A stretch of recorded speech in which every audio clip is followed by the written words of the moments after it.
Good morning and अस्सलाम वालेकुम। आज जुमेरात 13 जुल्हज 1445 हिजरी, जून की 20 तारीख सन 2024 और आपने इस खूबसूरत सी सुबह का आगाज किया मेरे साथ। नाम है मेरा अदील। सनराइज शो में मेरा और आपका साथ हमेशा की तरह सुबह के 9 बजे तक बहुत सारी इंफॉर्मेशन, बहुत सारी बातें, आपकी पसंद का म्यूजिक, आप लोग के मैसेजेस लेकर अदील एक बार फिर से आपकी खिदमत में हाजिर है। उम्मीद करता हूँ सब खैरियत से होंगे, सुबह का आगाज अच्छा हुआ होगा और आप लोगों का लॉन्ग वीकेंड भी अच्छा गुजरा होगा। आप लोग की ईद बहुत ही बढ़िया, बहुत शानदार, बहुत जबरदस्त गुजरी होगी। And after this Bakr Eid you will be all set for this very shortened, as I call it, the soft landing week before we head towards another weekend program. If you wish to participate, you can tweet me with the hashtag Sunrise with Adil. इसके अलावा आप हमारे Facebook का community पे भी जो है वो मैसेज कर सकते हैं, द सनराइजर्स कम्युनिटी, जहां पे मैंने अभी तक तो पोस्ट नहीं लगाया है, लेकिन अब से कुछ लम्हात के बाद मैं ये पोस्ट लगा देता हूँ। फिलहाल बैकग्राउंड में जुनैद भाई की आवाज चल रही है, the title track from the album दिल की बात, मैं किसी और के दिल की आवाज हूँ। ये इनकी खैर एल्बम के सरवर्क पे जो है टाइटल पेज पे लिखा हुआ था, लेकिन फिलहाल आप एंजॉय करें इस गाने को। तकरीबन 3.5 मिनट बाद मैं आपकी खिदमत में वापस आता हूँ with lots of messages and news and information. It's a bright cloudy morning but very humid. Oh my god man, how humid it is, you guys have no idea. बाद में आके बताऊंगा, फिलहाल एंजॉय करें इस गाने को। Alright, 7:22 is the time. Sunrise show में अदील की आवाज आप तक पहुंच रही है। इसके अलावा आप शायद जानते होंगे T20 वर्ल्ड कप का सुपर 8 मरहला जो है उसका भी आगाज हो गया है और कल उसका पहला मैच रात में, हमारे रात के मुताबिक जो है वो खेला गया अमेरिका और साउथ अफ्रीका के दरमियान। वेल, ये वो मैच था जो कि अगर पाकिस्तान सुपर 8 में क्वालिफाई कर जाता तो we would have played against South Africa, but good we are not there, we just not a good enough team. Good teams are they are playing in the super 8, सब अच्छी team है, super 8 में खेल रही हैं। May be शायद New Zealand को आप कह सकते हो कि एक डिजर्विंग टीम जो कि शायद ना पहुंच पाए, लेकिन बहरहाल I think we are all set for a very as a neutral हम इस T20 वर्ल्ड कप को देख रहे होंगे। और मैं तो भाई सही मानूं में मुझे ऐसा लग रहा है, I know which team I am supporting. हो सकता है वो टीम आज हार भी जाए, आप कहेंगे कि देखो जिस टीम को तुम सपोर्ट कर रहे हो वो हार रही है, but yeah my team is West Indies this time. I really want West Indies to win at home. यार बड़ी एंटरटेनिंग साइड है। सो अभी हुआ ये कि वेस्ट इंडीज का मुकाबला डिफेंडिंग चैंपियन इंग्लैंड के साथ हो रहा है और पहले बैटिंग करते हुए वेस्ट इंडीज ने 180 रन बनाए 4 विकेटों के नुकसान पे। And I have got to say that this West Indian team they would be disappointed because जिस तरह उन्होंने कल आज सुबह अपनी इनिंग का आगाज किया था, 5:30 बजे पाकिस्तान टाइम ये मैच का आगाज हुआ और तकरीबन अपनी सुबह की मसरूफियत के साथ इन पैरेलल में इस मैच के स्कोर को जरूर फॉलो कर रहा था।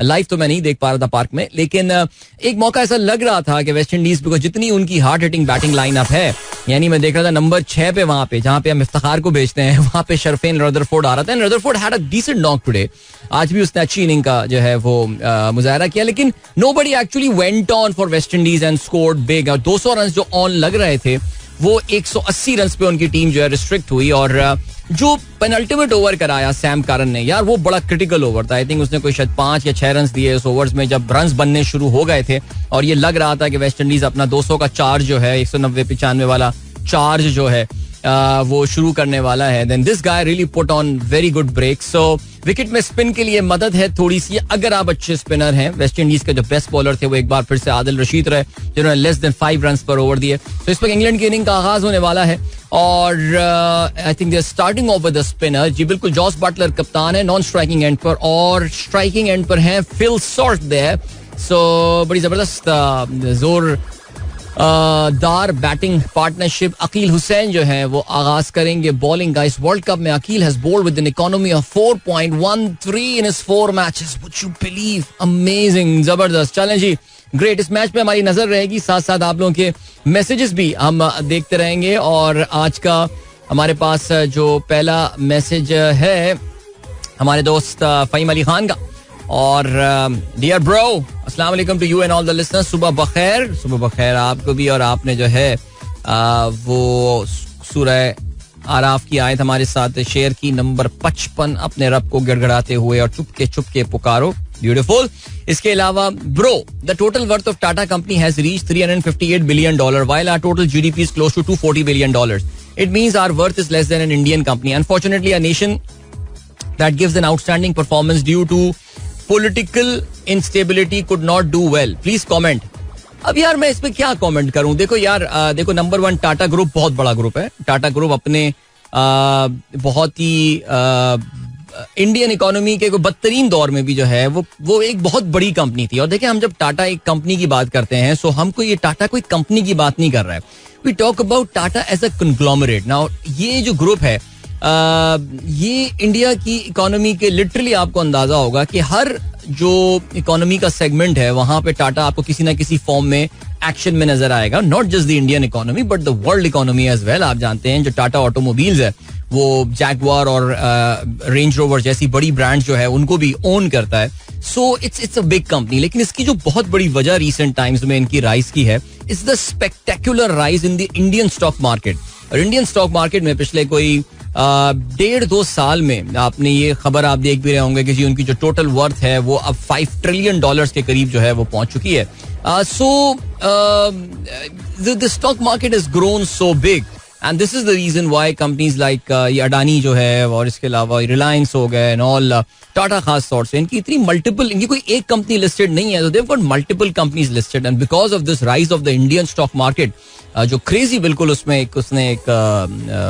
उठान देखने में आई है, उसके ये सब जो है ये बेनिफिशरीज हैं. बाकी मेरे ख्याल से आई थिंक ये बातें अपनी जगह हैं, लेकिन इसका मतलब ये कि इंडिया की इकोनॉमी के तमाम दुलद्दल दूर हो चुके हैं और उनकी इकोनॉमी कोई बहुत ही एक बड़ी इक्विटेबल इकोनॉमी है. ये बिल्कुल डिफरेंट है. आई थिंक मीडिया एक बहुत चाहे वो वेस्टर्न मीडिया हो या फिर इंडियन मीडिया हो, हम तो कॉम्प्लेक्स में मरी गए हैं, लेकिन इंडिया में एक ऑल्टरनेट मीडिया भी है जिसको आप फॉलो किया करें. मैं अक्सर उसमें कुछ पब्लिकेशंस के नाम ले रहा होता हूँ जो आपको एक different side of a picture जो है वो पेंट करके बताते हैं. They actually tell you that all is not rosy with their economy. Yes, the rich people are getting extremely rich now.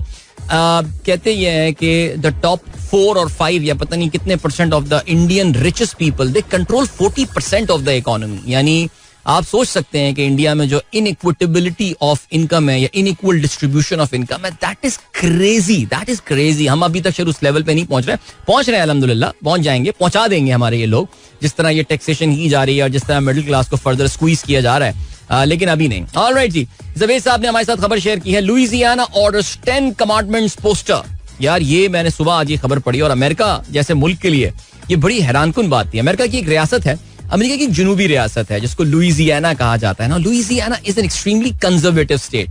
और अमेरिका में जब आप कंजर्वेटिव स्टेट्स की जो है वो बात करते हैं, सो उसमें उससे मुराद ये होता है कि मजहबी तौर से जो है ये काफी ये रियासतें जो हैं इनका मजहबी झुकाव है. और अमेरिका में जो जनरली मजहबी झुकाव वाली रियासतें हैं, ये वो रियासतें हैं जहां पे रिपब्लिकन पार्टी को जो है वो जीत मिलती है इलेक्शंस में आमतौर से. सो लुइसियाना नामी स्टेट में एक उनके जो गवर्नर हैं जिसका नाम जेफ लैंड्री है, और जेफ लैंड्री जो है उन्होंने एक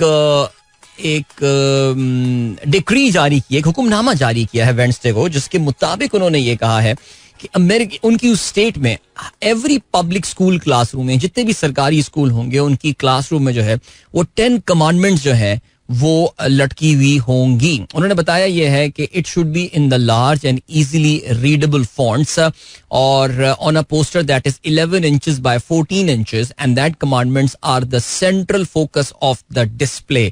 यानी 10 कमांडमेंट्स आप जानते होंगे ये बात कि जो 10 कमांडमेंट्स हैं, ये जो ओल्ड टेस्टामेंट जो किताब है, यानी जिसको हम तौरात कहते हैं, because there is a new testament in the old testament and the new testament is the Bible and the old testament is the क्या कहते हैं, हुक्मनामा कदीम. और उसमें माफ कीजिएगा, तौरात आ जाती है उसमें, और उसमें चैप्टर्स में ज़बूर भी आपको जो है वो मिलती है, साम और ये सारे. उसमें 10 अहकामात हैं जो कि हजरत मूसा पे जो है वो उतारे गए थे. और इसको जो है वो ज़ाहिर है इनके रिलीजन का बहुत ही इम्पोर्टेंट ये एस्पेक्ट है जो जूडियो क्रिश्चियन रिलीजन हैं वहाँ पे. और ये 10 कमांडमेंट्स अब उन्होंने कहा है कि इनको जो है वो क्लासों में लगाया जाए. अमेरिका में ये क्योंकि एक generally America, yes you remember America is a Christian state, no doubt about that, but in recent times ज़ाहिर है पिछली दहाइयों में अमेरिका का जो सेक्युलर एस्पेक्ट है वो ज्यादा वाज़े आया है. लेकिन कहते ये हैं कि जो सिविल राइट्स ग्रुप हैं वो इस मामले को अदालत में लेकर जाएंगे और अदालत में जाके इसको चैलेंज किया जाएगा, बिकॉज उनका ये कहना है कि ये मॉडर्न अमेरिकन वैल्यूज जो हैं ये उससे मुतसादिम है, उसके साथ ये इनका आपस में रब्त जो है वो नहीं बनता. सो आप में से किसी को 10 कमांडमेंट्स पढ़नी हो तो पढ़िए, बिल्कुल पढ़िए यार. ये ज़बूर और इंजील और तौरात जो है ये भी हमारी ही किताबें हैं, ये भी जो हमारे ही इस्लाम के नबी हैं उन पे ये उतारी गई हैं. और यस बिल्कुल इन किताबों में तहरीफें ज़रूर हुई हैं जो है सिलसिला, लेकिन एक जो बुनियादी इनका मैसेज है वो बहरहाल अपनी जगह ज़रूर है. हमारे अक्सर ऐसा होता है किसी और मज़हब की किताब पढ़ें तो हमारे यहाँ ऐसा लगता है कि जैसे हमारा अपना दीन जो है या हमारा अपना मजहब जो है वो खतरे में हो जाता है. हमारे अपने बेसिक्स बड़े स्ट्रांग होने चाहिए. हमारे अपने जो मजहब के बारे में हमारे ख्यालात हैं या हमारे जो ईमानियात के जो अज्जा हैं वो बिल्कुल मजबूत होने चाहिए. ये किसी और की किताब पढ़ने से उस पर कोई फर्क नहीं पड़ना चाहिए. पता नहीं क्यों घबराते हैं. और ये तौरात और ज़बूर और इंजील तो ये तो हमारी तो कुतुब हैं, ये तो इनको पढ़ना चाहिए. तो 10 कमांडमेंट जरूर आप जाइए, you go at Google and just write 10 commandments there और वो आपको पूरी लिस्ट जो है वो उसकी बना के दे देगा. और बड़ी अच्छी बातें जो है वो उसमें की गई हैं. देखें आप अगर मैं पढ़ें दाउ शैल नॉट स्टील. अच्छा इसमें क्या है जी, I am the lord thy god. Okay चलें, thou shall have no other gods before me. कितनी प्यारी, मेरे मुझसे ज्यादा मुझसे आगे कोई खुदा, मेरे अलावा कोई खुदा नहीं होना चाहिए. Thou shall not make unto thee any graven image. यार ये बिब्लिकल लैंग्वेज जो ट्रांसलेट किया था बड़ी मुश्किल होती है यार. इसके अलावा remember the Shabbat day to keep it holy. Shabbat ये जो जूइश लोगों में शबात होता है आप जानते हैं, सैटरडे वो मनाते हैं. बट बहरहाल चलें ये लंबा डिस्कशन है. But thank you so much Javed साहब, आपने खबर शेयर की. अभी आपको जो है हम लिए चलते हैं ब्रेक की जाने, मिलते हैं इस ब्रेक के बाद. डोंट गो, छोटा सा ब्रेक है बस, गए और वापस आए. Don't go anywhere and keep listening. Alright, welcome back. एक बार फिर से आपको खुशामदीद कहते हैं. This is the Sunrise Show with me Adil and good morning. जिन दोस्तों ने प्रोग्राम अभी ट्यून इन किया, भाई England are off to a decent start. 2 overs में उन्होंने 17 रन जो है वो बना लिए हैं और that is exactly how much they needed to score. So 2 चौके उनकी इस इनिंग में लगे. इनफैक्ट ये ओवर जो है, पहला ओवर तो बड़ा अच्छा अकील हुसैन का गया, 5 रन उसमें आए थे, लेकिन रोमारियो शेपर्ड के इस ओवर में 11 रन बनाने में कामयाब हुए. इसमें जॉस बटलर की 2 बाउंड्रीज भी शामिल थी. चलें जी आगे बढ़ते हैं. अच्छा जी, जवेद साहब ने ये जो लफ्ज है ये जो मैंने थोड़ी देर पहले दलिद्दर का वर्ड जो मैंने यूज किया, दलिद्दर इंडियन इकोनॉमी के दूर होने के हवाले से मैंने बात की थी, तो आप उसके जो है वो माने भी जो है वो ढूंढ कर लाए हैं. Thank you so much. तमाम आलाम और मसाइब से निजात हासिल होना, अफलास और तंगी रफा होना, आसूदा हाल होना. अच्छा हमारे वालिद मरूम साहब, मैंने भी लिखा भी, हमारे वालिद मरूम साहब जो है ना दलिद्दर का वर्ड जो है काफी इस्तेमाल किया करते थे, तो हमने बचपन में काफी सुना है. So I think I learn the use of this word without exactly knowing the meaning of this word. So बहरहाल जी चलें, एक हमारी लुगत में जो है एक लफ्ज़ का इजाफा हुआ. इसके अलावा Boeing 737 max crash victims ask US to impose $25 billion fine. Wow. भाई हुआ क्या सीन है ये भी आपको बताते हैं. हुआ ये सीन है कि अमेरिका में अभी, अगर आपको याद हो ना, अब से कुछ अर्से पहले की बात है कि डोनाल्ड लू को जो है वो एक कांग्रेशनल कमेटी के सामने बुलाया गया था. Lot of people in Pakistan are watching. और मैं अक्सर आपको एक बात बता दूं कि अमेरिका में it's a very common practice कि कोई भी कंपनी, कोई भी इदारा, किसी भी जिसके हवाले से कोई कंप्लेंट हो, कोई उससे इंफॉर्मेशन चाहिए हो, कोई बात जाननी हो, कोई बात सीखी हो, तो उसके सरबराह को जो है वो बुलाया जाता है और एक कांग्रेशनल कमेटी जो है बैठी हुई होती है and they literally grill them. Okay. So हुआ ये कि 2 दिन पहले जो है इस कांग्रेशनल कमेटी के सामने बोइंग कंपनी जो है, अमेरिकन एविएशन कंपनी बोइंग, जो कि आप जानते हैं इस वक्त बहुत मसाइब और ये भी बड़े ही मुश्किलात का शिकार है. इनके अपने दलिद्दर दूर नहीं हो रहे. सो हुआ ये कि इस कंपनी के जो सीईओ हैं उनको बुलाया गया था और इस कंपनी के सीईओ को जो है इस कांग्रेशनल कमेटी के सामने जब ये प्रेजेंट हुए, सो उसमें इनकी काफी, जिसे कहना चाहिए, खिंचाई हुई. और वहां पे जब इनकी खिंचाई हो रही थी तो बहुत सारे जो लोग थे जो उन, अगर आपको याद हो, बोइंग 737 मैक्स जो जहाज था, इसके 2 चंद महीने के वक्फे के साथ जो है वो क्रैशेस हुए थे, जिसमें एक इथियोपियन एयरलाइंस का जहाज क्रैश हुआ था और उसके अलावा एक जो जहाज क्रैश हुआ था दैट वाज, अबे कैच ड्रॉप कर दिया यार, ये क्या किया, विकेट कीपर ने कैच ड्रॉप कर दिया यार यहाँ पे, और फिल सॉल्ट का, and we know Salt can be very dangerous यार. बट बहरहाल चलें जी. दूसरा आपको पता है लाइन एयर का क्रैश हुआ था. सो हुआ ये सीन के उसके जो विक्टिम्स की फैमिलीज थी वो पीछे बैठे हुए थे, उन्होंने बड़ा तस्वीरें भी उठाई हुई थी. It was a very emotional testimony, अगर आपने इसकी कुछ वीडियोस वगैरह जो है वो देखी हो. And Dave Calhoun, in fact, oh यार that's a drop catch man. Dave Calhoun जो है, जो कि आउटगोइंग सीईओ हैं बोइंग के, बाय द वे, इस साल के इख्तिताम पे वो बोइंग कंपनी छोड़ देंगे. यार बताइए रहते that he is getting a package of what around $32 million का इनका जो है वो पैकेज है, जो कि वो इस साल कमा रहे होंगे. Amazing man. 67-year-old David Calhoun. So anyway, coming back to the point, तो उसमें जो विक्टिम्स की फैमिलीज हैं, they are saying that Boeing should be punished with $25 billion penalty. Wow, ये कहना जरा मुश्किल है, ये करना मुश्किल है, नहीं होगा ये, लेकिन फिर भी बहरहाल अच्छी क्या होता है इसमें सिलसिला. चलें जी, आगे बढ़ते हैं. दिशान बेग ने हमें बताया कि today is the world productivity day. Wow, every year on the June 20th, World Productivity Day recognizes the importance of being productive. It is also the day for people to learn how to increase their productivity. अच्छा, आपने productivity day, very nice, interesting. आप जो तस्वीरें share करते हैं उस पर मुझे लगता है डॉक्टर साहब जो है ना, डॉक्टर जीशान बेग साहब थोड़ी मेहनत करते हैं और मेहनत करके ढूंढ के तस्वीरें निकालते हैं. And they should be very relevant. आपने एक मेरे साथ लिस्ट शेयर की है, how to become productive at home. Okay, यानी आज वर्ल्ड प्रोडक्टिविटी डे है. What should be the right word for productivity in Urdu? ऐसे ये बताइए जरा हमें, ढूंढ के आप लोग, शाबाश जल्दी से. So how to become productive at home. Say no to the snooze. Wake up already. Okay, say no to the snooze. All right. Make a to-do list. हाय, मैं इस जमाने में नौकरी करता था, मैं to-do list बनाया करता था यार. Eliminate distractions. Oh, get off social media. यार काश ये आसान होता. Get into a routine. Very good plan. Make a plan for your life and be flexible. Accept crap to happen. Okay. आपने बताया जी चेकलिस्ट प्रोडक्टिविटी की. मैन, इसके अलावा आपने हमारा एक मदनी तैयारी की भी तस्वीर लगाई है. मुझे नहीं पता प्रोडक्टिविटी का इससे क्या ताल्लुक है. जख्मी जूतों का अस्पताल. Alright, very nice. और पाकिस्तानी आवाम जो है वो थैलों में गैस भर के लेकर जा रही है. आपने वो तस्वीर भी हमारे साथ शेयर की है. सर, वेरी इंटरेस्टिंग डॉक्टर साहब, very interesting. Thank you so much. इसके अलावा आप बताते ये हैं कि today is the 93rd birthday of Zia Mohyeddin. Wow, Anglo Pakistani actor born on the 20th of June 1931 in Faisalabad, British India, but lived his early life in Karachi. In fact, he lived in Karachi for most of his later life as well. Today is the 78th birthday of Nadra Begum, also known as Munni Begum. She now lives in Chicago. क्या बात है जी. मुन्नी बेगम की भी आज सालगिरह है, जिया मोहिउद्दीन की भी आज सालगिरह है. और मुन्नी बेगम एक जमाने में बड़ी मशहूर गुलकारा हुआ करती थी और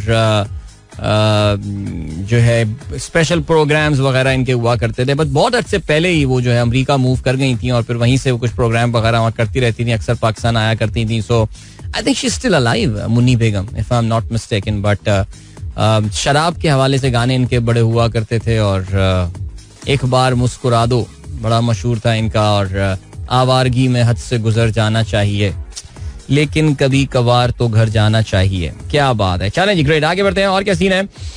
खुर्रम आबिद साहब कहते हैं, please wish my son Mohammad Abdullah very a great happy birthday. He turned 11 today and will be in grade 6 in the coming educational session. One of your new listeners and followers of the investment trackers. क्या बात है, जबरदस्त. Abdullah, that's an excellent thing man. एक सबसे पहले तो ये कि भाई तुम्हें सालगिरह की बहुत मुबारकबाद. हमारे दोस्त खुर्रम आबिद साहब हमारे प्रोग्राम के रेगुलर लिसनर हैं, उनके साहबजादे. तो इसमें अच्छी बात है वो है कि छोटी एज से इनको जो है ना वो इन्वेस्टमेंट्स वगैरह के हवाले से काफी इनका रुझान इस तरफ पैदा हुआ है. मुझे नहीं पता कि किस वजह से ये हुआ है. हो सकता है घर का माहौल होता है, जैसे हमारे साहबजादों में भी इस चीज का रुझान है. Because I talk a lot about it, हम काफी डिस्कस करते हैं इन चीजों को and all. But it's a great thing, seriously speaking. I think बच्चों में देखो, बच्चों की अपनी तालीम वगैरह ये सारी चीजें तो चलती रहती हैं यार. ऑनेस्टली स्पीकिंग काफी हद तक ऑटो पायलट पे ही चल रही होती हैं. लेकिन यकीन जाने के if this one skill that you can inculcate in your children at a very young age is about savings, the importance of saving and investments. क्या क्या अपॉर्चुनिटीज हैं, वो कौन सी जगह हैं जहां बच्चे इन्वेस्ट कर सकते हैं, बच्चे इन्वेस्ट कर सकते हैं ऑल. बट बहरहाल चले जी, थैंक यू सो मच हमारे वो दोस्त जो कि प्रोडक्टिविटी के मतलब लेकर आ रहे हैं. प्रोडक्टिविटी, डॉक्टर शैला कहती हैं कारआमद. प्रोडक्टिव इज कारआमद, बट प्रोडक्टिविटी इज कारआमदगी. क्या ये सही वर्ड है, कारआमदगी? इसके अलावा शुएब चौधरी साहब कहते हैं पैदावार, जरखेजी, कारआमद. कारआमद तो प्रोडक्टिव हो गया. बहरहाल कोई टिक्के वर्ड नहीं लग रहा कोई यार, क्या कहा जाए. बहरहाल चले जी, ओके, लेट्स सी. अदील कहते हैं, अदील कमर, प्लीज प्ले एक बार मुस्कुरा दो. मैं चलें देख लेता हूं, अगर हमारे पास ये गाना हुआ तो फिर हम आगे चल के इसको जरूर चला सकते हैं. और कौन है भाई? सिटीजन ऑफ बनाना रिपब्लिक कहते हैं अरशद इमाम. कागान वैली, ईद के तीसरे दिन का खूबसूरत मंजर. यार खुदा की कसम, कचरा ही कचरा. बहुत गंदे लोग हैं भाई, हम बहुत गंदे लोग हैं. कागान वैली जैसी खूबसूरत जगह को, अच्छा वैसे कागान वैली में मेडो कौन सी है मुझे ये देखना पड़ेगा, लेकिन whatever that is, ये मुझे कुछ शोग्राम वगैरह टाइप लग रही है जगह, लेकिन फिर भी ब्यूटीफुल थिंग. ओके, और कौन है भाई? फरहान रजा का बड़े दिनों बाद मैसेज आया, कहते हैं फहीम ब्रो का मैसेज सुन के पाकिस्तान स्टडीज का पेपर याद आ गया. Kashmir is the critical issue between India and Pakistan, please comment. Alright, ठीक है जी. और क्या सीन है? जनाब नुमान यूसुफ साहब कहते हैं, so EU has been crying hoarse about China achieving economies of scale through unfair means, dumping cheap products and cheap EVs in Europe. And who are the two main sponsors of Euros? AliExpress and BYD. सोचें यार, देखें यार, आप बड़ी important point है. यानी आप ये बता रहे हैं कि यूरो कप जो टूर्नामेंट चल रहा है उसमें जो है वो दो जो मेन स्पॉन्सर हैं वो BYD है और AliExpress है, big Chinese brands that we know. But यार क्या छक्का मारा है भाई ये फिल सॉल्ट ने उठा के, 100 मीटर का छक्का. भाई इंग्लैंड जीत रहा है यार ये वाला मैच तो भाई. यार वैसे डैरन सैमी स्टेडियम में मैच हो रहा है भाई, ये दारन सामी स्टेडियम, ठीक है, सेंट लूसिया में. एंड डैरन सैमी आप जानते हैं, is the part of the coaching panel. Alright. Doctor Sohail कहते हैं बढ़ोतरी. बढ़ोतरी का ये लफ्ज मैं भी काफी इस्तेमाल करता हूँ. This actually is a Hindi word, लेकिन मेरे लिए बढ़ोतरी जो होता है वो इजाफा होता है. He is very productive. वो कारआमद है. कारआमद तो यूजफुल भी हो सकता है. मुझे लग रहा है कि हमें एक और चौका मार दिया. प्रोडक्टिविटी के लिए कोई लफ्ज ढूंढना पड़ेगा, कुछ बनाना पड़ेगा, इजाद करनी पड़ेगी हमें. अभी तक कोई जाके फिट हो नहीं रहा है डॉक्टर साहब, अंगूठी में नगीना की तरह. अबे भाई बता दिया करो यार, फरहान रजा जो मैसेज पढ़ना हुआ करे और नहीं पढ़ना हुआ करे, अब तो तुम आपस में निपटा लेना आप फहीम के साथ जो पंगा हो. चलो जल्दी से फेसबुक के मैसेजेस भी जो है वो देख लेते हैं. और thank you so much Adil भाई, आपका कल का शो कॉल वाला बहुत मजेदार था.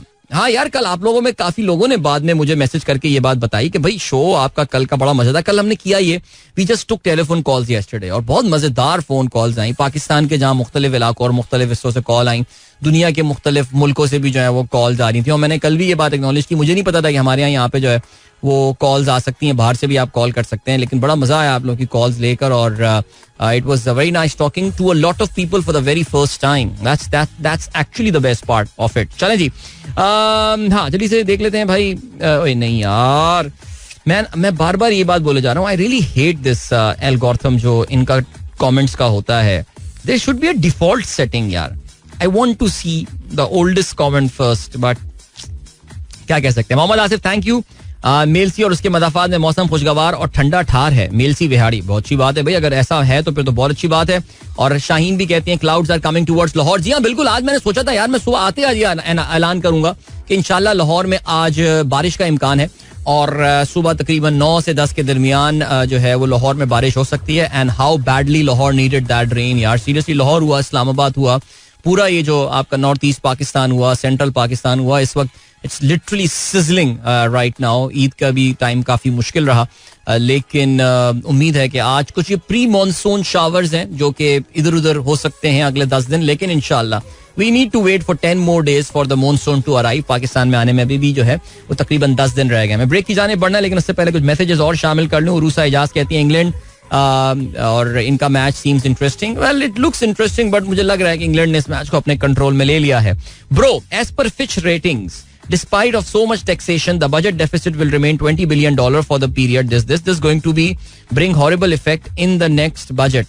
अच्छा, फिच ने जनरली पाकिस्तान के बजट के हवाले से पॉजिटिव ही आउटलुक दिया है, बट कि गवर्नमेंट ने कुछ मुश्किल डिसीजंस लिए हैं. But let's see. Shahrukh Asad कहते हैं अस्सलाम वालेकुम भाई and group fellow stay blessed, thank you.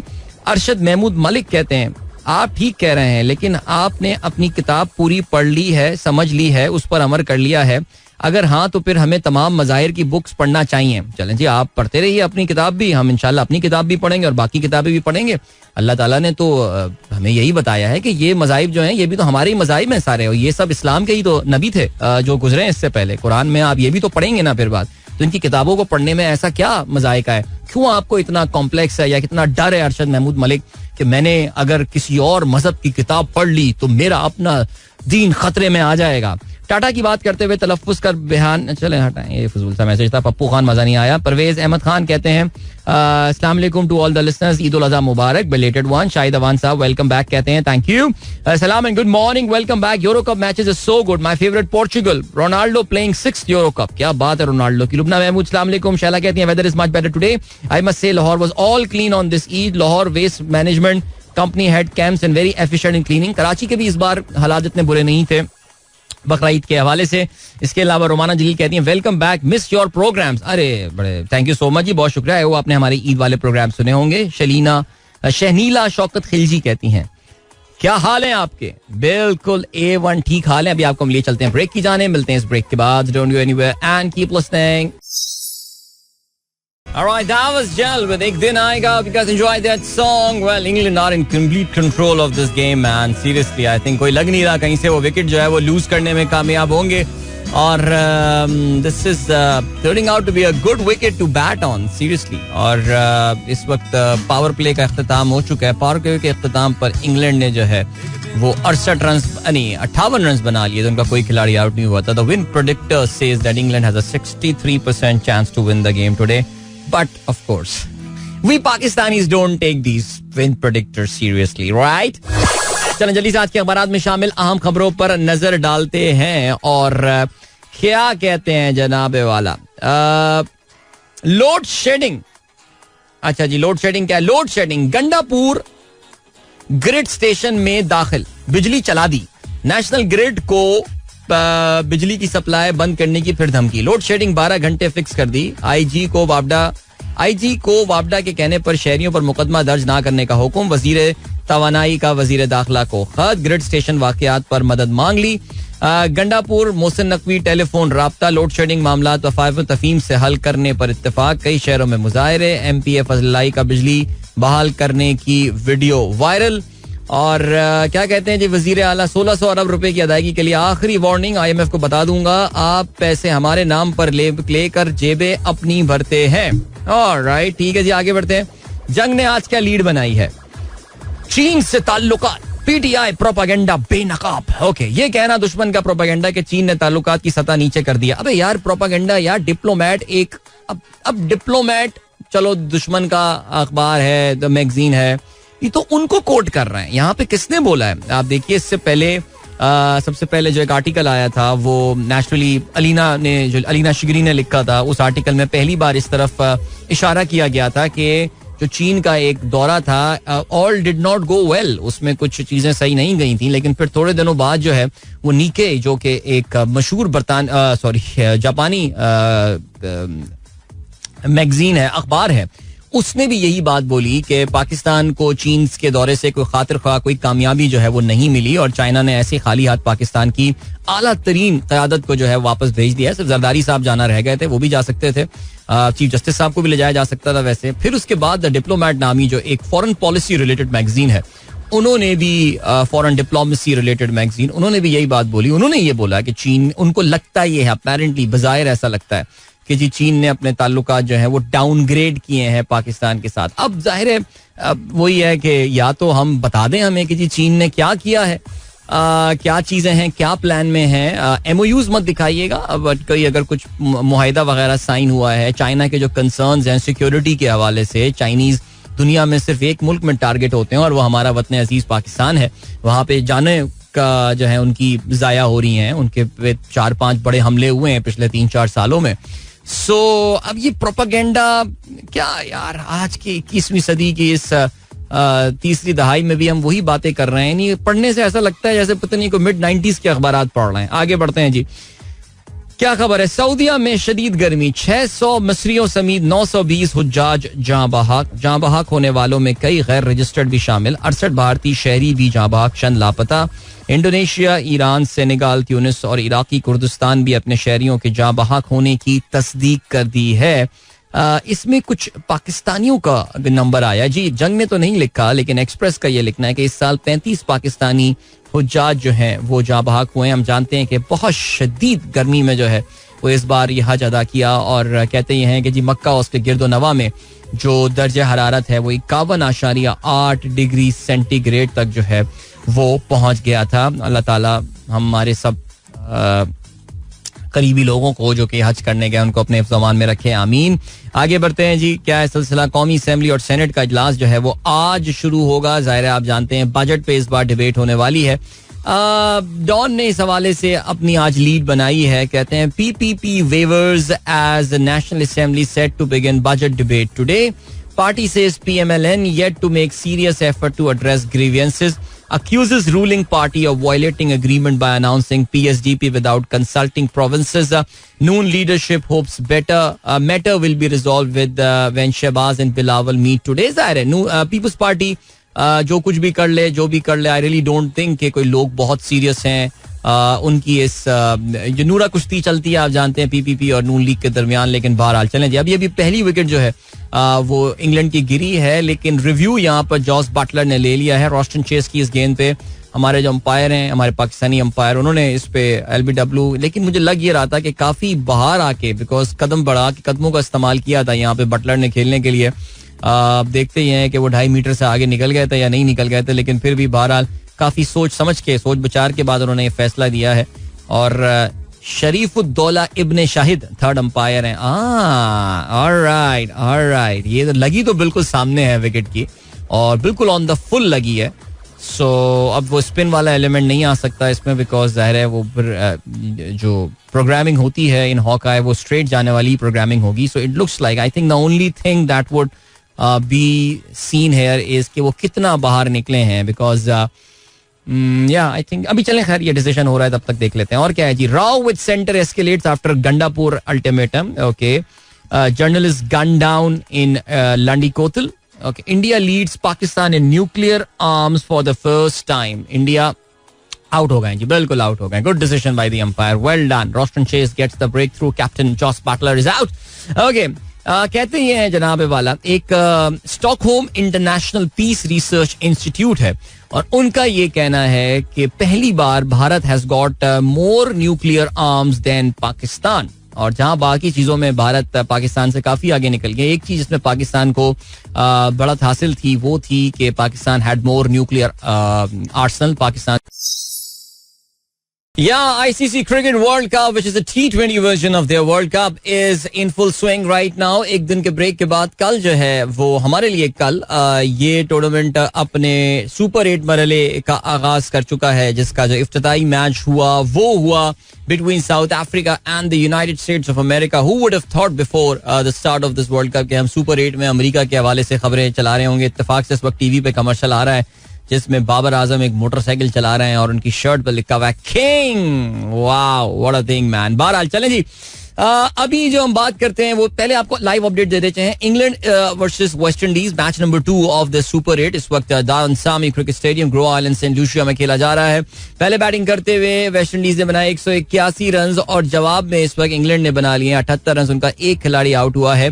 9 overs का जो है वो इस वक्त 10वें ओवर का इनफैक्ट खेल चल रहा है. 9.2 overs and 78 run. That means 8.35 की औसत से इस वक्त बैटिंग कर रहे हैं and the required run rate is 9.65. So you've got to say that बहुत ही खराब वाइट बॉल कराई रोस्टन चेज ने ये, लेकिन कोई बात नहीं. आई थिंक ये पहली सबसे खराब डिलीवरी इन्होंने कराई है, वरना विकेट भी इन्होंने हासिल की थी. रोस्टन चेज ने थोड़ी देर पहले कप्तान जॉस बटलर की विकेट हासिल की थी. सो सॉल्ट इस वक्त 41 रन पर फेस कर रहे हैं रोस्टन चेज को, जो कि अपनी नवी गेंद जो है वो यहाँ पे करवाने को आए हैं. स्पिन थोड़ी सी इनको मिली और लॉन्ग ऑन की जानिब खेला. Not really properly timed this stroke, लेकिन फिर भी 1 रन उन्होंने बहरहाल हासिल किया. सो 80 रन हो चुके हैं इंग्लैंड के इस वक्त. उनको 9.61 की औसत जो है वो दरकार है ये मैच जीतने के लिए. मोइन अली को प्रमोट किया गया है. मोइन अली वैसे आप जानते हैं मिडिल ऑर्डर में खेलते हैं, लेकिन यहाँ पे उनको स्कोर को बढ़ावा देने के लिए उनको आज 1 डाउन भेजा गया है और 6 गेंदों पे इस वक्त 10 रन मोइन जो है बना चुके हैं. गुडकेश मोदी के पिछले ओवर में उन्होंने 2 चौके जो है वो भी लगाए थे और बहुत खुशकिस्मत रहे यहाँ पर. Is that again drop catch? देखना पड़ेगा. निकोलस पूरन इससे पहले एक कैच जो है वो ऑलरेडी छोड़ चुके हैं और ये भी क्या उन्होंने lefty. This looks like an edge there. और Pooran Roston Chase is extremely disappointed and बहरहाल is getting spin off the wicket. इनको विकेट इसलिए इनको खेलना जो है वो जरा मुश्किल हो रहा है. भाग के 2 रन बनाने में कामयाब हुए. यहाँ पे थर्ड अंपायर के पास जाएगा. Even though Moin Ali sure वो अपना ग्राउंड मुकम्मल करने में कामयाब हो गए, दूसरा रन बनाने में कामयाब हुए, लेकिन फिर भी as a matter of prudence the umpire has taken this to the video umpire. और देखते हैं जी, यहाँ पे बेहतरीन रनिंग, बहुत जबरदस्त डाइव भी किया उन्होंने एंड में, and he made it to the crease safely and he was sure. वो थे, उनको मोइन को पता था कि वो पहुंच गए हैं. बहरहाल चलें जी, ये हो गई इस मैच पे. तो नजर जाहिर है हमारी रहेगी. कल जो पहला मैच खेला गया ऑफ दिस सुपर 8 मरहले का पहला मैच, वी ग्रुप 2 था. बेसिकली आपको पता है कि ये सुपर 8 के जो मरहले हैं इसमें 2 ग्रुप बनाए गए हैं. तो ये England, South Africa, United States and West Indies are in the group 2. और अगर आप इसके ग्रुप 1 की बात करें तो नेचुरली उसमें अफगानिस्तान, ऑस्ट्रेलिया, बांग्लादेश और इंडिया शामिल हैं. सो आज अफगानिस्तान और इंडिया एक दूसरे के मुकाबले में होंगे. अभी बहरहाल बात करते हैं कल रात होने वाले मैच में. ये मैच जो है इसमें साउथ अफ्रीका और यूनाइटेड स्टेट्स के दरमियान जो है ये मुकाबला खेला गया और साउथ अफ्रीका ने इस मैच में जो है कामयाबी हासिल की सिर्फ 18 रन से. या मैं सिर्फ 18 रन इसलिए बोलूंगा बिकॉज एंटीगा में पहले बैटिंग करते हुए साउथ अफ्रीका ने 194 रन बनाया. United States of America manage to score 176 run. It's a very very decent South African bowling attack के सामने. और एक मौका तो ऐसा आ गया था जहां पे लग रहा था that we are going down to the wire. लेकिन खैर चलें जी, 194 रन जो बनाए साउथ अफ्रीका में, उसमें Quinton de Kock wicket keeper, उनके 74 रन शामिल थे 40 गेंदों पर, जिसमें 5 छक्के और 7 चौके इनके शामिल थे. इसके अलावा एडन मार्करम कप्तान 32 गेंदों पे 46 रन बनाने में कामयाब हुए, जिसमें 4 चौके और 1 छक्का शामिल था. Now that's peak Babar Azam performance, 143 strike rate. और हेनरी क्लासन और ट्रिस्टन स्टब्स जो हैं आखिर में जबरदस्त बैटिंग करने में कामयाब हुए और उन्होंने स्कोर को 194 तक पहुंचाया. जो ऑरिकल इंजीनियर सौरभ नेत्रवलकर का ये जबरदस्त सा वर्ल्ड कप जो है वो जारी है और नेत्रवलकर ने 2 विकेटें जो है वो हासिल की.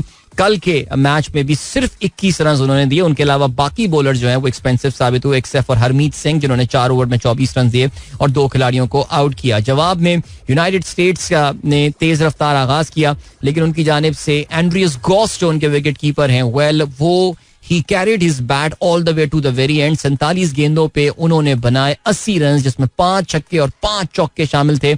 If I am not mistaken, I think is the second highest run getter in this tournament after Nicholas Pooran. और आखिर में उनकी और हरमीत सिंह की जो पार्टनरशिप थी उसमें लग ये रहा था कि ये मुकाबला जो है ये आखिर तक जा सकता है, लेकिन some good overs at the end, जिसकी वजह से खास तौर से कगिसो रबाडा ने कल बहुत अच्छी बॉलिंग का मुजाहरा किया. 4 ओवर्स में 18 रन उन्होंने दिए और 3 विकेटें हासिल की.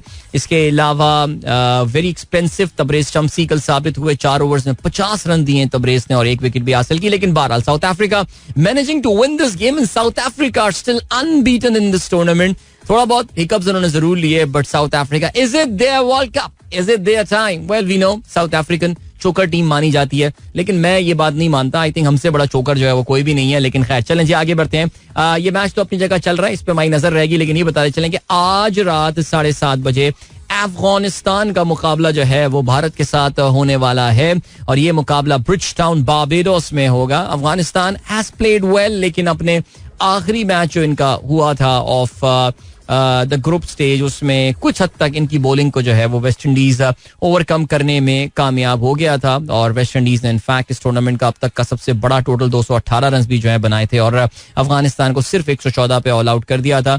The same old Afghanistan team that we know actually. लेकिन इनका आज भारत के साथ मुकाबला है and we know that Afghanistan normally does not put up a fight against India. वो जो भी हो सिलसिला, पाकिस्तान के खिलाफ जितनी भी जबरदस्त फाइट ये पुट अप कर दें, लेकिन इंडिया के खिलाफ बिल्कुल बकरी बन जाती है इनकी टीम अफगानिस्तान की. तो आज भी बकरी बनेगी या बैल बनेगी, ये देखना है हमें. सो वील सी. चले जी, ओके, अभी आपको ये हो गई थी हमारी क्रिकेट की गपशप एंड या अब जरा गपशप कर लेते हैं हम यूरो टूर्नामेंट की. यूरो 2024 इस वक्त जर्मनी में जो है वो जारी है और ये टूर्नामेंट इस वक्त ग्रुप स्टेज के मरहले में है बिकॉज पिछले वीकेंड पे इस टूर्नामेंट का जो है वो आगाज हुआ था. कल रात गए जो मैचेस खेले गए उसमें जर्मनी ने अपने दूसरे मैच में भी कामयाबी हासिल की. इस वक्त जो टूर्नामेंट में अच्छी टीमें दिखी हैं, definitely Germany is way up there. कल उन्होंने हंगरी की टीम को 2-0 से जो है वो शिकस्त दी. इससे पहले स्कॉटलैंड को 5-1 से भी वो शिकस्त दे चुके हैं. सो Germany scored 7 goals. They have conceded just 1 in their 2 games. इनका आखिरी मैच जो अब होना है, that is to be played against Switzerland. And Switzerland would be very disappointed. उनका कल जो है वो स्कॉटलैंड के खिलाफ मैच जो है वो ड्रॉ हुआ. पहले हाफ में ही दोनों गोल हो गए थे. स्कॉट मैकटोमिनी ने जो है वो पहले गोल स्कोर किया और फिर ज़ेरदान शकीरी ने जो है वो बड़ा खूबसूरत गोल स्कोर किया. 1-1 से ये मुकाबला बराबर रहा. सो चैलेंज ये दूसरी विकेट अभी जो है वो गिर गई है. मोइन अली जिनको भेजा गया था अब दी ऑर्डर स्कोर रेट को तेज करने के लिए, वो आउट हो गए हैं. डॉक्टर ड्रे की ये बॉल थी और उसको पुल किया उन्होंने. तरीके से मिडल नहीं कर पाए, बिल्कुल ज्यादा मूव नहीं करना पड़ा यहाँ पे फील्डर को. मिड विकेट पर वो मौजूद थे और इस तरह दूसरी विकेट हासिल की. मोइन अली आउट होकर वापस गए. ये कैच लिया जॉनसन चार्ल्स ने. चलें जी, कमिंग बैक टू यूरो. कल जो और मैच खेला गया that was Portugal versus Croatia और पोर्चुगल ने क्रोएशिया को जो है वो 1 के मुकाबले में 2 गोलों से परसों ही रात को ही शिकस्त दे दी थी. क्रोएशिया और अल्बानिया के दरमियान मैच 2-2 गोल से बराबर रहा यार. और 95th मिनट में जो है वो अल्बानिया ने यहाँ पर गोल स्कोर किया. And man how disappointed Croatian side would be. We know Croatia is a decent side. एक जमाने में तो दुनिया की टॉप 3 टीम्स में क्रोएशिया हुआ करती थी. बहुत पहले की मैं बात कर रहा हूँ. लेकिन they are languishing, they may be going out early. ये एक बड़ा मुश्किल ग्रुप है जिसमें स्पेन और इटली भी शामिल है. और अल्बानिया अपना पहला मैच तो of course they lost their first game to Italy 2-1 और आई थिंक वो 15-16 मिनट में शायद 3 गोल हो गए थे उसके. लेकिन कल Albania put up a valiant fight against Croatia. So well done to them. 2-2 से ये गोल बराबर रहा. अगर हम आज के मैचेस के हवाले से बात करें तो आज पाकिस्तानी वक्त के मुताबिक रात को 9 बजे very interesting game in prospect. Denmark का मुकाबला इंग्लैंड के साथ जो है वो होने वाला है. इसके अलावा आज शाम को 6 बजे Slovenia will be taking on Serbia. Now that's a pretty, from the political context point of view, Slovenia taking on Serbia. आपको याद होगा कि दोनों ममालिक जो हैं वो यूगोस्लाविया का हिस्सा एक जमाने में हुआ करते थे.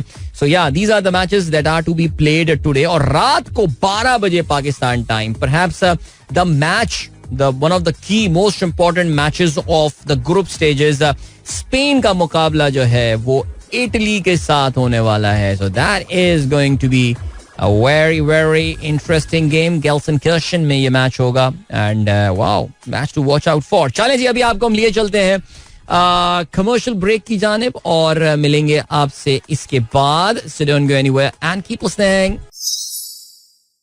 Welcome back guys, एक बार फिर से आपको खुशामदीद कहते हैं. This is the Sunrise Show with me Adil and good morning. जिन दोस्तों ने प्रोग्राम अभी ट्यून इन किया है, चलो जी ग्रेट.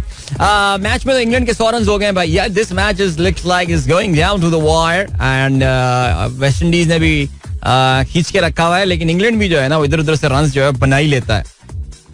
और अभी उनको मैच जीतने के लिए 48 गेंदों पे 79 रन चाहिए. Very interesting. 8 विकेटें जो है वो इस वक्त बाकी हैं. ऑलराइट, अच्छा भाई, जीशान बेग साहब ने #sunrise with Adil पे हमारे जो हमारा ट्विटर का हैशटैग है उस पे मजीद कुछ हमें मुन्नी बेगम के जो है वो गाने भेजे हैं. भाई क्या बात है, डॉक्टर साहब आज मूड में हैं फुल मुन्नी बेगम के सॉन्ग्स. कहते हैं सम नोटेबल गजल्स, एक बार मुस्कुरा दो. बाय द वे, आज जिन्होंने को पता नहीं है, आज मुन्नी बेगम की सालगिरह है. आवारगी में हद से गुजर जाना चाहिए, लज्जते गम बढ़ा दीजिए. यार ये वैसे बड़ी जबरदस्त इनकी जो है ना गजल है. एक समंदर ने आवाज दी, मुझको पानी पिला दीजिए, लज्जते गम बढ़ा दीजिए. वाह. आगे जी. और इसके अलावा तुम्हारे शहर का मौसम बड़ा सुहाना लगे, मैं एक शाम चुरा लूं अगर बुरा ना लगे. हाँ, इधर जिंदगी का जनाजा. भाई बाबर बहुत आला जी. उमर शरीफ साहब बड़ा याद रखते थे इनको अपने जोक्स में, मुन्नी बेगम को. लेकिन खैर चलें आगे बढ़ते हैं. प्रोडक्टिव, मुफीद, बासलाहियत. नहीं, मैंने तो PZNA नाज, मैंने तो प्रोडक्टिव के उर्दू माने जानने, उर्दू लफ्ज के लिए तो मैं तो प्रोडक्टिविटी की बात की थी. उसके लिए आप में से काफी सारे लोगों ने जो है वो इस पे अपना जैसे कहते हैं कि सजेशन जो है वो दिया है. बट बहरहाल चलें जी. ऑलराइट, आगे बढ़ते हैं. और क्या सीन है. फराज कहते हैं fail to call it genocide and saying end war is not okay whether you were dumb enough to take selfie. Calling it war is like saying all lives matter. यार देखो, वैसे लाला से एक बहुत मैसिव जो है वो PR फोपा हो चुका है. कल हम अपने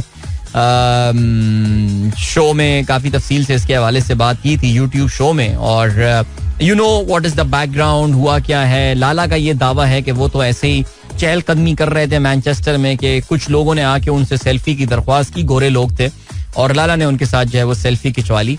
पता ये चला कि वो जो सेल्फी खिंचवाने वाले लोग थे वो एक विजिल कर रहे थे, वो एक सॉर्ट ऑफ उनकी एक गैदरिंग हो रही थी जिसमें वो बात कर रहे थे उन इजराइलियों की रिहाई के लिए जो कि इस वक्त हमास के हाथों यरगमाली बनाए हुए हैं.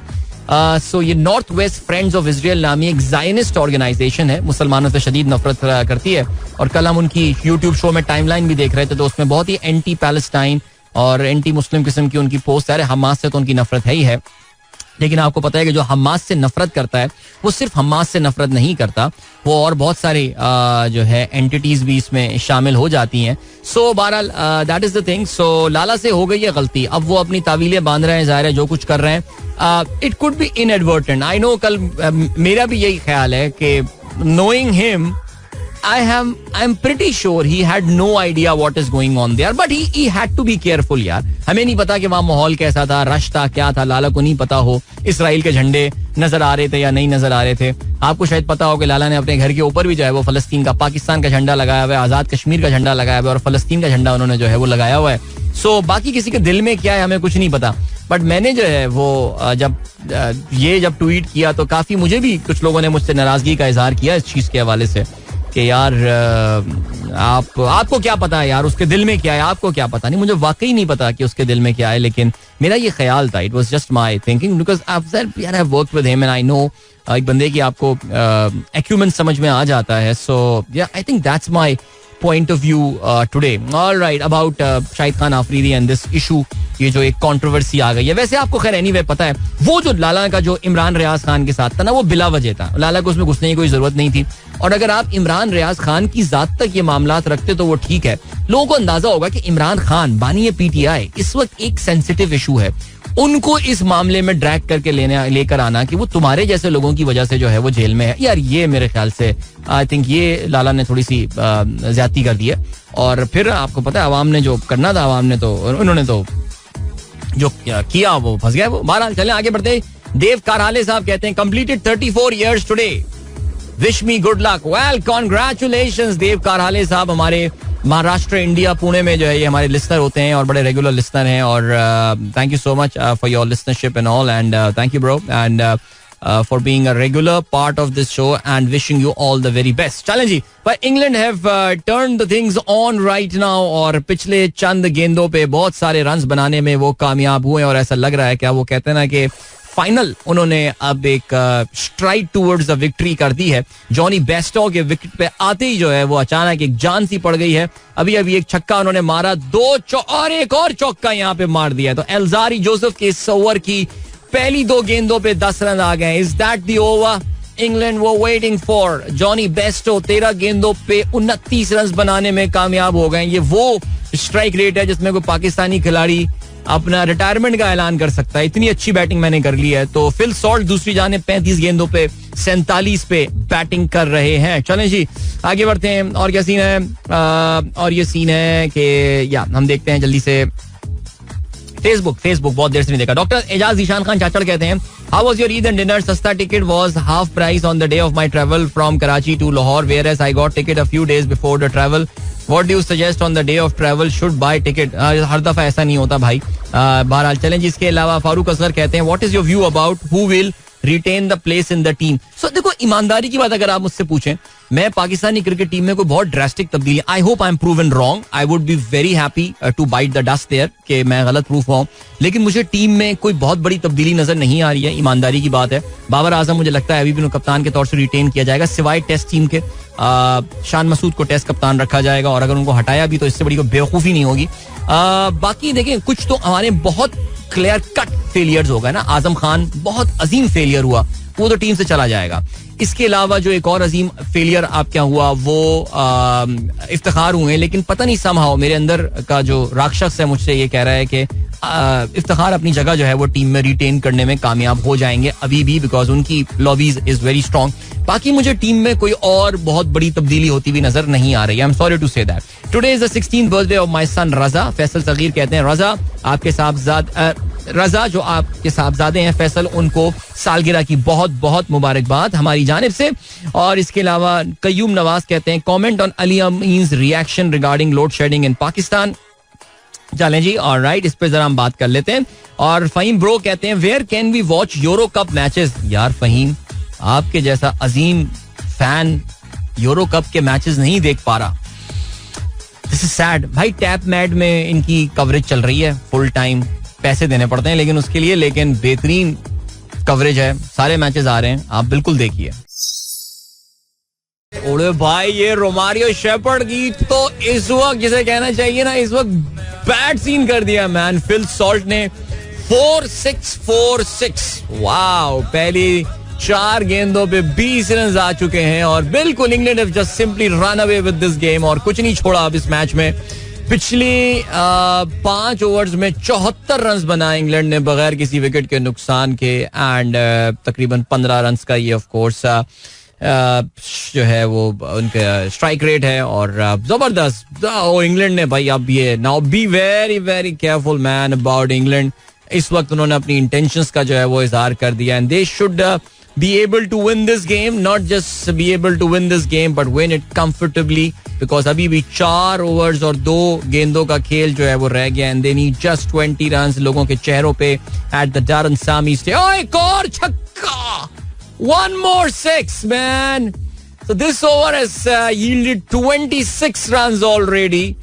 Can he go for one more man? Phil Salt ने 3 छक्के और 2 चौके इस ओवर में लगा दिए. They need just 14 runs in 25. थोड़ी देर पहले, अब से कोई 15 मिनट पहले की बात है, that West Indian crowd, the St. Lucian crowd there, they were pretty confident that they are going to put up a fight there against the world champions. लेकिन रोमारियो शेपर्ड का ये ओवर, my God, 1.5 ओवर्स में 37 run दे चुके हैं shepherd, जिसमें से of course इस over में ही जो है वो ये 26 रन आ चुके हैं. इस ओवर की आखिरी गेंद अब आने वाली है.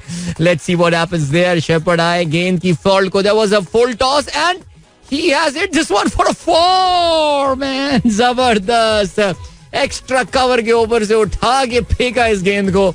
28 रन. शेपर्ड को ये ओवर याद रहेगा अपना मैन. ओके, आई थिंक पूरे की पूरी गेम जो है वो खत्म. सिर्फ 10 रन चाहिए अब 24 गेंदों पे. They should be able to finish off this game in this over maybe, but what a knock this has been by Phil Salt. 79 of 43, amazing. आज के अखबारात में पाकिस्तान डेयरी एसोसिएशन की जानिब से जो है वो इश्तिहार आया हुआ है. लिखा है मौजूद वजीर आजम और वजीर खजाना. अच्छा, पता नहीं उन्होंने वजीर आजम क्यों लिख दिया. वजीर आजम साहब को तो पता नहीं खुद बजट का पता है या नहीं, लेकिन खैर, डेयरी इंडस्ट्री का इस्तेहसाल होने से बचाएं. बेसिकली आपको पता चला होगा कि पाकिस्तान में एक जीएसटी लगा दिया गया. 18% टैक्स जो है वो पे करना पड़ेगा ऑन द पैकेज मिल्क. और इसकी वजह से उनका कहना यह है कि डेयरी इंडस्ट्री का इस्तेहसाल एक्सप्लॉइट होने से बचाएं. ये हमारे मुल्क और आवाम की तबाही का बाइस बन सकता है. बढ़ती हुई कीमतों की वजह से आवाम गैर मेयारी खुला दूध लेने पर मजबूर हो जाएंगे. आप जानते हैं कि औरंगजेब का ये कहना है कि जो आप जो आवाम डब्बे का दूध इस्तेमाल करती है उसको 18% पे करने से कोई मसला नहीं है. आई मीन, ये बात सुन के मेरे तन बदन में ऐसे आग लग गई थी. इतने बेगैरत और बेशरम लोग हमारे ऊपर लाके लिटरली बैठा दिए गए हैं. वो अपने इन एको चैम्बर से निकलने में तैयार ही नहीं है और उनको ये जानना ही नहीं है पाकिस्तान की आवाम जो है ना वो क्या सोच रही है. ये क्यों समझते हैं औरंगजेब. पता नहीं, मुझे ऐसा लगता है जब किसी मिडिल क्लास बंदे का सोच रहे होते हैं तो औरंगजेब के जहन में अपने हबीब बैंक के या HBL जिस जमाने में वहां पहले हुआ करते थे, उनके जहन में अपने एक सीनियर एग्जीक्यूटिव का खाका आता होगा. एक खाका आता होगा कि ये यार executive vice president, I think he can afford this 18%. No sir, no. आपका बेचारा किसी बैंक का, because he is been a career banker, right. आपके एक बैंक का जो टेलर है या आपके एक बैंक में एक जो बेचारा रिलेशनशिप मैनेजर है जिसकी मेहनत से आपका ये बैंक चलता था और माशाल्लाह अपनी प्रॉफिटेबिलिटी को दुगना किया करता था, वो जो डिपॉजिट लेकर आता था, उसके घर में भी ये डब्बे का दूध आता है. And you are pushing him towards the very unhygienic और बहुत ही खराब किस्म के दूध की तरफ उसको जो है मुंतकिल करना चाह रहे हैं. देखो this is just one area but very यार, अब ज़ाहिर बजट पे बहस शुरू होगी, डिस्कशन शुरू होगा, डिबेट शुरू होगा कौमी असेंबली में. बाकी पार्टियों से देखिए कोई उम्मीद नहीं है, सिर्फ उम्मीद ये है कि Pakistan Tehreek Insaf, because that is the only opposition party right now. Peoples Party जितने भी नखरे दिखा दे, जो भी बोल दे, पीपल्स पार्टी एक सरकारी पार्टी है, वो हुकूमत का हिस्सा है और आई थिंक शायद वो इस सिस्टम के ज्यादा वफादार हैं नून लीग के मुकाबले में भी. सो देखते हैं पीटीआई किस तरह की रेजिस्टेंस पुट अप करती है, या बिल्कुल जिस तरह आपको अभी भी लगता है कि एक हेडलेस चिकन सी है वो अपने लीडर की गैर मौजूदगी में, उसी तरह वो बिहेव करेंगे. बिकॉज जाहिर है इसमें कोई शक नहीं है, पाकिस्तान की मिडिल क्लास को जिस तरह स्क्वीज किया है मजीद इस बजट ने, और जिसके हवाले से औरंगजेब साहब का ये भी कहना है कि जी जब तक ये गैर मुनाफा बख्श इदारे हुकूमत चलाती रहेगी तब तक मिडिल क्लास को मैं कोई रिलीफ जो है वो प्रोवाइड नहीं कर सकता. बट बहरहाल लेट्स सी क्या रहता है. बट ये बहरहाल डेयरी एसोसिएशन ने ये खबर तो अब इश्तिहार तो छाप दिया आज, मुझे ये एक्सप्रेस में भी नजर आया है और जंग में भी नजर आया. इनफैक्ट डॉन में तो उन्होंने काफी बड़ा इश्तिहार इस हवाले से जो है वो लगाया है, 18% सेल्स टैक्स के हवाले से on package milk and powdered milk के हवाले से. सो यार seriously like powdered milk like वाकई यही समझते हैं कि यार हर बंदा जो 18% जो कीमत जिसकी मिल्क की बढ़ जाएगी वो उसको अफोर्ड कर सकता है. यार किस किस्म का ये डिसइल्यूजन. देखो ये होता है जो एक्सट्रीमली प्रिविलेज घरानों से लोग आके हमारे ऊपर ला के बिठा दिए जाते हैं, उनको वाकई यही नहीं पता कि यार एक आम आदमी जो है ना वो किस मुश्किल से और किस जिंदगी से गुजर रहा होता है, कौन सा वो रात में बैठ के जो है वो भेस बदल के अपना जाके दौरे करते होंगे मिडिल क्लास इलाकों के लोगों से हालात पूछने के लिए. ऐसा कहाँ है यार. आई मीन प्रिविलेज क्लास है, प्रिविलेज तबका है, क्या बोल सकते हैं यार, इनको कोई फर्क ही नहीं पड़ता, कोई जिए मरे या कुछ भी हो. बट बहरहाल चलें जी. All right. मुझे याद है हमारे भी एक बॉस हुआ करते थे, वो हमारे बॉस थे ना, वो उनका भी यही हुआ करता था. वो हर चीज में सवाल यही पूछा करते थे, कोई भी काम हो वो बोर्ड से ये पूछा करते थे, what's in it for me, मुझे इसमें क्या बेनिफिट हो रहा है, why should I do it. उनसे वाकई समझ में आया था यार कि ये भी एक माइंडसेट है और ये भी एक चीज है, जिंदगी को देखने का एक तरीका है कि बस अपना. तो ये भी औरंगजेब साहब भी यही देख रहे हैं. ज़ाहिर है मुझे तो फिलहाल ऐसे ही लग रहा है कि अपना एक जो रेज्यूमे है उस पर 4 चांद लगाने के लिए इन्होंने ये पोजीशन जो है ये अपना ली है. और बहरहाल चलें जी, अभी आगे बढ़ते हैं, मिलते हैं आपसे इस ब्रेक के बाद. Don't go anywhere and keep listening. Welcome back guys, एक बार फिर से आपको खुशामदीद कहते हैं. Sunrise show with me Adeel. अबे पिछले लिंक में जज्बाती हो गया, पता नहीं बात कुछ करनी थी, बात कहीं से कहीं निकल गई, लेकिन खैर चलें जी. By the way England match जीतने में कामयाब हो गया है. फिल सॉल्ट के नाकाबिले शिकस्त 87 रन की बदौलत इंग्लैंड ने होस्ट वेस्ट इंडीज को सेंट लूसिया में बाआसानी शिकस्त दी with 15 balls remaining and they have done great favor to their net run rate there. So yeah, 1.343. ये वो ग्रुप है जिसमें साउथ अफ्रीका और ऑस्ट्रेलिया भी शामिल हैं और ख्याल यही है, I mean इन 4 में से ज़ाहिर है 2 टीमें जो है वो सेमीफाइनल में पहुंचेंगी. सो England, South Africa, West Indies. Now that match between south Africa and West Indies becomes a very important. और ग्रुप 1 जो है इसमें आज अफगानिस्तान और इंडिया एक दूसरे के आमने सामने होने वाले हैं. चलें जी, ग्रेट. फिल सॉल्ट को bye the way man of the match का अवार्ड दिया जा रहा है, राइटफुली सो. आगे बढ़ते हैं जी. और क्या सीन है? और ये सीन है कि जरा बात कर लेते हैं, हम क्या बात करने वाले थे यार, एक सेकंड. चलें खैर एनीवे, भाई व्लादिमीर पुतिन साहब इस वक्त नॉर्थ कोरिया गए हैं और नॉर्थ कोरिया जाके उन्होंने कल किम जोंग आन से मुलाकात की और इन दोनों भाइयों ने एक जबरदस्त, भाई तो नहीं खैर उम्रों में बहुत डिफरेंस है, लेकिन इन दोनों ने एक बड़ा जबरदस्त एग्रीमेंट जो है वो साइन किया. और एग्रीमेंट जो है इन्होंने ये साइन किया है, it a mutual help against aggression. यानी अगर किसी एक मुल्क पर हमला हुआ तो दोनों मुल्क जो है वो साथ मिलके लड़ेंगे. अच्छा, नॉर्थ कोरिया की जो ज़ाहिर आपको पता है कि उनकी जो यूएसपी है that is the missile technology. I am not saying that Russia भी मिसाइल टेक्नोलॉजी में कोई पीछे है, Russians are pretty ahead of that. आप जानते हैं ये मिसाइल टेक्नोलॉजी होती है जो आपको स्पेस में लेकर जा रही होती है. अभी आपकी मर्जी है कि आप उससे बम वाले मिसाइल बनाएं या आप अपने खलानवर्दों को जो है वो स्पेस में भेजें, ये आपकी मर्जी है. लेकिन north Korea has got the industrial production capacity, जिसको जाहिर है इस वक्त रूस जो है वो इस्तेमाल करना चाह रहा होगा. बिकॉज याद रहे अभी अमेरिका में जो एक बिल पास हुआ है जिसके तहत बहुत सारा नया असला जो है वो मिलने वाला है यूक्रेन को.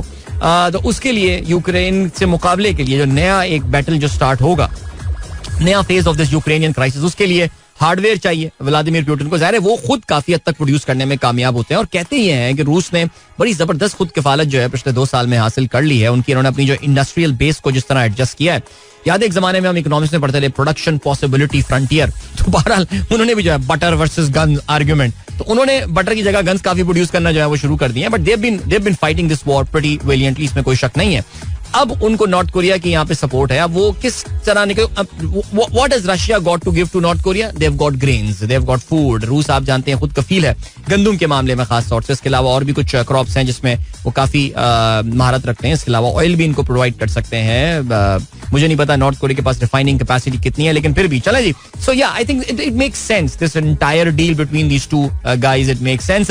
अब व्लादिमीर पुतिन जो है वो वियतनाम चले गए हैं, जिनके साथ देखते हैं क्या ट्रेड डील होती है. याद रहिए दोनों ममालिक अभी भी कम्युनिस्ट कंट्रीज हैं. North Korea is a very very strict communist regime, but Vietnam जो है वो थोड़ी सी ओपन माइंडेड कैपिटलिस्ट माइंडेड जो है वो रेजीम है, कम्युनिस्ट रेजीम है. और देखते हैं वहां पे आप वहां पहुंच गए और उनके साथ अब क्या डील्स वगैरह जो है वो साइन होती हैं. वेरी इंटरेस्टिंग ये दौरा इनका. इन्होंने बल्कि एक गाड़ी भी गिफ्ट की है, पता है आपको. इन्होंने एक लेमुजीन, कल मैं वो यूट्यूब शो में तस्वीरें भी दिखाता, बड़ी कूल किस्म की वो लेमुजीन गाड़ी बनाते हैं रशियंस, ऑरस सेनाट के नाम से. सो वो उन्होंने दूसरी गाड़ी गिफ्ट की है किम जोंग आन को. पुतिन इससे पहले भी दे चुके हैं और अब उन्होंने एक नया उसका वेरिएंट आया है, न्यू ट्रिम एंड ऑल, कुछ होगा उसमें नए features with something else, auto pilot capabilities. आजकल तो गाड़ियों में ऑटोनोमस ड्राइविंग, यस ये कहा जाता है ऑटोनोमस ड्राइविंग, वो कैपेबिलिटी वाली गाड़ियां उन्होंने दी होंगी उनको. बट बहरहाल चले जी. और क्या सीन है, और ये सीन है इंटरनेशनली. और क्या हो रहा है भाई, इंडियन को एक्स्ट्राडाइट कर दिया है. चलिए वो उस पर जरा हम अलग से बात करते हैं. Iran has list, Canada has list Iran's revolutionary guard. फैस दौरान इनकलाब को कनाडा ने जो है वो बिलाखिर एक दहशतगर्द ग्रुप जो है वो करार दे दिया. इसका मतलब ये है कि फैस दौरान इनकलाब से ताल्लुक रखने वाले लोग जो हैं वो अब कनाडा का विजिट वगैरह जो है वो नहीं कर सकेंगे. दुनिया के काफी सारे जो मगरबी ममालिक हैं खासतौर से, वो फैस दौरान इनकलाब को, ईरान के जो रेवोल्यूशनरी गार्ड हैं उनकी बहुत पावरफुल ये मिलिट्री है जो कि ऑलमोस्ट डायरेक्टली रिपोर्ट करती है आयतुल्लाह साहब को, जो सुप्रीम लीडर हैं ईरान के. उनको जो है वो इन्होंने काफी इस वक्त काफी सारे ममालिक जो है वो उसको करार दे चुके हैं दिस टेररिस्ट ऑर्गेनाइजेशन. सो चलें जी, ओके. और इसके अलावा क्या सीन है भाई? हाँ, पाकिस्तान के लिए ज़ाहिर है ये हर महीना ही, रोजाना ही पाकिस्तान का एक अजीब सा दिन होता है, लेकिन ये हफ्ता लीगल महाज के लिहाज से, पाकिस्तान के लीगल मामलात के हवाले से एक बहुत ही इम्पोर्टेंट वीक है. बिकॉज इसमें सुप्रीम कोर्ट एक्शन में आने वाली है एक बार फिर से. काजी साहब के बहुत दफा आप उनको लाइव देख रहे होंगे, सारा टाइम ही लाइव नजर आ रहे होंगे वो, बल्कि जिसमें इलेक्शन कमीशन ऑफ पाकिस्तान ने, आप जानते हैं कि चैलेंज कर दिया है लाहौर हाई कोर्ट के ट्राइब्यूनल वाले मामले को, और सुप्रीम कोर्ट ने उसकी फौरन सुनवाई जो है वो भी लगा दी है. तो आज उस केस की सुनवाई जो होने वाली है. इसके अलावा इमरान खान साहब की बेल के हवाले से पिटिशन जो है वो भी Islamabad high court, Lahore Islamabad high court में जो है वो सुनी जाएगी. ये इद्दत केस की ये बात कर रही है. This is one case which is keeping Bushra Bibi inside. Imran Khan को तो खैर बाहर नहीं आने देंगे, बट बुशरा बीबी का देखते हैं जी क्या रहता है सिलसिला. Because that is the case, she gets the bail there, she should be out unless के 9 मई के किसी और केस में उनको जो है वो इन्वॉल्व ना कर दिया जाए. फिर उसके अलावा और क्या सिलसिला होने वाला है? हाँ, ये भी एक और केस है आपका इस्लामाबाद का. काफी सारी, यार मैं बल्कि ये सोच रहा था कि काफी बड़े इंपॉर्टेंट केसेस इस हफ्ते जो है वो सुनने में आने वाले हैं. और आपको ये भी पता है कि वैसे तो सुप्रीम कोर्ट को अब तक छुट्टियों में चले जाना चाहिए था, लेकिन काजी फायज ईसा ने कहा कि नहीं, अभी फिलहाल हम छुट्टियां इस बार 2.5 महीने के बजाय हम 1.5 महीने की छुट्टियां करेंगे और हम 1 महीने एक्स्ट्रा काम करेंगे. बिकॉज आप ये भी जानते हैं कि काजी साहब का टेन्योर जो है वो अक्टूबर के इख्तिताम में अपने इख्तिताम पे पहुंच जाएगा. So he has got somewhere close to 4 months लेफ्ट, जिसमें से 1.5 महीना छुट्टी का हो जाएगा. तो तकरीबन को 2.5 महीना उनके पास रह गया है, जिसमें उनको बहुत बड़े बड़े कवानीन जो है वो निपटाने हैं. सो बड़े बड़े फैसले जो है वो इनको देने हैं, और या एक अपनी लेगेसी छोड़ने का उनके पास एक, अब वो उनके अपने हाथ में है कि वो एक पॉजिटिव लेगेसी छोड़ेंगे या नेगेटिव. बट लेट्स सी. बहुत कम लोग होते हैं जो खुद डिसाइड कर सकते हैं. पता नहीं वो खुद डिसाइड कर सकते हैं या नहीं, लेकिन खैर चले जी. ग्रेट. और क्या सीन है? ओके, आमिर एजाज साहब का मैसेज आया. Today is my mother's birthday. भाई आपकी वालदा को सालगिरह की बहुत बहुत मुबारकबाद आमिर एजाज साहब. इसके अलावा हाँ, जिस वक्त हम खिलाड़ियों के हवाले से बात कर रहे थे, अहमद अयूब साहब ने मैसेज किया और शादाब का पूछा कि हाँ वैसे शादाब, मैंने कहा था कि पाकिस्तान क्रिकेट टीम में मैं बहुत ज्यादा तब्दीलियां देख नहीं रहा हूँ. वो जो एक सर्जरी वर्जरी की बातें की गई थी, नहीं, I don't see this happening. कुछ मामूली चेंजेस होंगी, बट ये 2 खिलाड़ियों के मैंने नाम लिए थे कि आजम और इफ्तिखार तो जाएंगे ही जाएंगे. Yes, you are right, Shadab has to go as well. लेकिन आप परेशान ना हो, इनकी जगह जो लोग आ रहे होंगे ना, वो आपको परेशान कर देंगे. तो आप उसमें कहेंगे अबे नहीं यार, शादाब को ही रहने दो यार. यानी यकीन जाने इस वक्त फुल लॉबिंग चल रही है उमर अकमल और अहमद शहजाद वगैरह को टीम में वापस लाने के लिए. जस्ट इमेजिन भाइयों क्या चल रहा है इस मुल्क में. बट बहरहाल चलें जी, वक्त आ गया आप लोगों से इजाजत लीजिए. अपना बहुत बहुत ख्याल रखिएगा. इंशाल्लाह मेरी आप लोगों से मुलाकात जो है वो कल सुबह एक बार फिर होगी, which again will be the last show of the week. वाह, what a week this is. As I say, the soft landing week this is. आपने छुट्टियों के बाद आए, सिर्फ 2 दिन काम करें ना करें आपकी मर्जी से. इमादुल हक ने अभी मैसेज किया, कहते हैं आज काफी थिन ट्रैफिक है, लगता है लोग अभी तक वापस नहीं आए हैं बैरून मुल्क, यानी जो के शहर से बाहर जो लोग ईद मनाने गए थे. नहीं, see quite spot on perhaps. Yes, the traffic is thin today. So yeah, enjoy your day, have fun. मुबारक कीजिएगा, मिलिएगा एंड मिलते हैं आपसे कल सुबह एक बार फिर. Till then, good bye, God bless, अल्लाह हाफिज एंड पाकिस्तान जिंदाबाद. This is Mira FM 107.4.